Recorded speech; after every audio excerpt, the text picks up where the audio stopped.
Perfetto!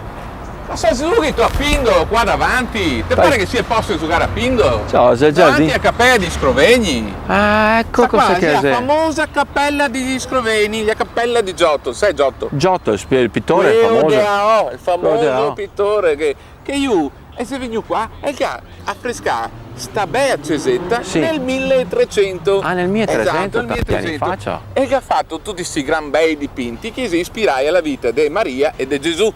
Sì. Come no? Qua davanti che è il famoso giudizio universale, mentre sopra a porta che è il Padre Eterno che giudica. E ti sento che per ispirarsi a sti dipinti pare che si sia consigliato un poeta famoso, Dante, Dante. che passava per Padova proprio in quegli anni là. E infatti che c'è un sacco di robe compagni con la Divina Commedia, se te guardi bene. Ma ti sento che oltre a Cappella dei Scrovegni ha anche un altro nome sta chiesetta qua, si chiama anche Cappella dell'Arena Romana. Perché qua siamo in mezzo all'Arena Romana, a vecchia Arena Romana, capito? È rimasto poco, di la verità. I famosi resti dell'Arena Romana. Perché Piere si porta via i padovani per costruirsi tutti quanti i bei palazzi. Ah, così è. Che tu capire. Che tu capire.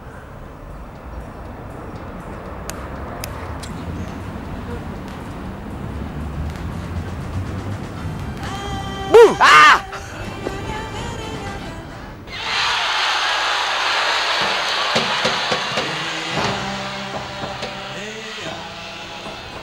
E il caffè Pedrocchi adesso lo chiamaria bar.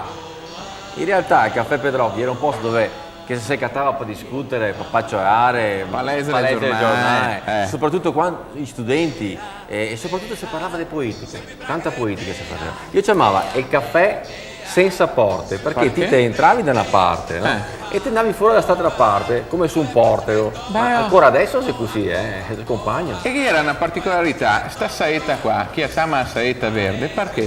Perché te puoi sentarti senza bisogno di consumare, anzi te avevi diritto a un bicchiere di acqua, non stai cadenti gratis. Comunque sto caffè sta famoso, sta importante perché? Perché è anche simbolo di libertà. Proprio da qua i studenti, l'8 febbraio 1848, si sono ribellati agli austriaci. Avete capito? E ancora oggi si ricorda quel giorno.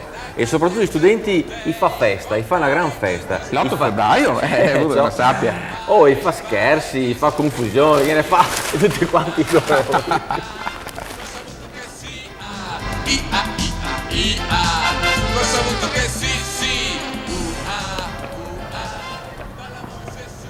Siamo arrivati alla fine della nostra camminata per Padova, in cerca dei ricordi, di storia e dei personaggi.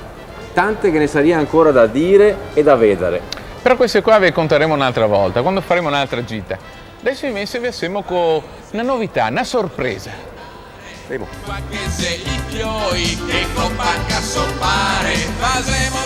Ed ecco la sorpresa che vi avevamo promesso. Questa qua, la pietra del vituperio, altrimenti detta la pietra della berlina.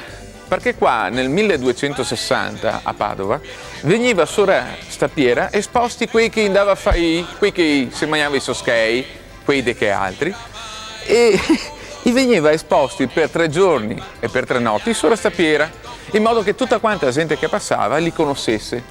E qua vedo, i che confiscava di tutto, case, proprietà, schei, parfini e vestiti, fino a sarli in mudande. E da allora che è nato il detto?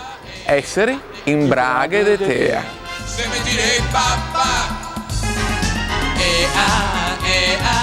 se mi braghe de tea, se mi braghe de tea.